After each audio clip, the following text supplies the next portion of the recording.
శ్రీరామ్ జై శ్రీరామ్ జై శ్రీరామ్ అందరూ హనుమాన్ 1/6/2024 తేదీ శ్రీ హనుమాన్ జన్మదినోత్సవం సందర్భంగా ఆ మరునాడు 2వ తేదీ ఆదివారం నాడు అమలాపురం కాపు కళ్యాణ మండపంలో 1000 మందితో సహస్రగళ హనుమాన్ చాలీసా పారాయణ అనే కార్యక్రమాన్ని విశ్వ హిందూ పరిషత్ కోనసీమ జిల్లా విభాగం ఏర్పాటు చేసింది. ఈ కార్యక్రమం యొక్క సంకల్పం ఏంటంటే ప్రపంచంలో అనేక దేశాల్లో జరుగుతున్నటువంటి యుద్ధ వాతావరణం పోయి శాంతి ఏర్పడాలని, మన దేశంలోనూ మన రాష్ట్రంలోనూ సుస్థిరమైన ప్రభుత్వం ఏర్పడి ప్రజా పరిపాలన సుభిక్షత ఏర్పడాలని,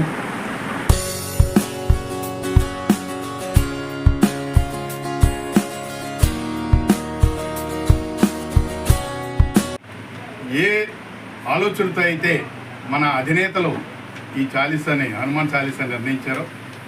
లోక కళ్యాణార్థం, దేశం సుభిక్షంగా ఉండాలని, ప్రజలు ఆయురారోగ్యాలతో ఉండాలని, సమస్యలు లేనటువంటి దేశంగా ఉండాలనేటువంటి ఆలోచనతో జరుగుతున్నటువంటి హనుమత్ జయంతి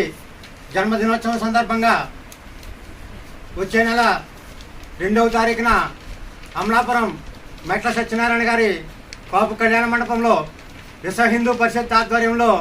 హనుమాన్ చాలీసా సహస్రగళ హనుమాన్ చాలీసా పారాయణం జరుగుతుంది. కాబట్టి మన హిందూ బంధువులందరూ కూడా ఈ హనుమాన్ చాలీసాలో పాల్గొని ఈ రోజున హనుమాన్ చాలీసా యొక్క గొప్పతనం మనకు తెలియకపోయినప్పటికీ కూడా ఈ రోజున అమెరికాలో నాసా చెప్తుంది, ఏదైతే హనుమాన్ చాలీసాలో యుగ సహస్ర యోజన పరబాను ఈ ల్యోతాహి మధుర ఫలజాను అంటే ఆ సూర్యుడిని మొదటి ఫలంగా ఆంజనేయ స్వామి భావించి యుగ సహస్రాలు అంటే ఈ రోజున నాసా ఏదైతే సూర్యుడికి భూమికి ఉన్నటువంటి దూరం ఈ రోజున చెప్తున్నారో కానీ హనుమాన్ చాలీసాలో ఎప్పుడో చెప్పడం జరిగింది.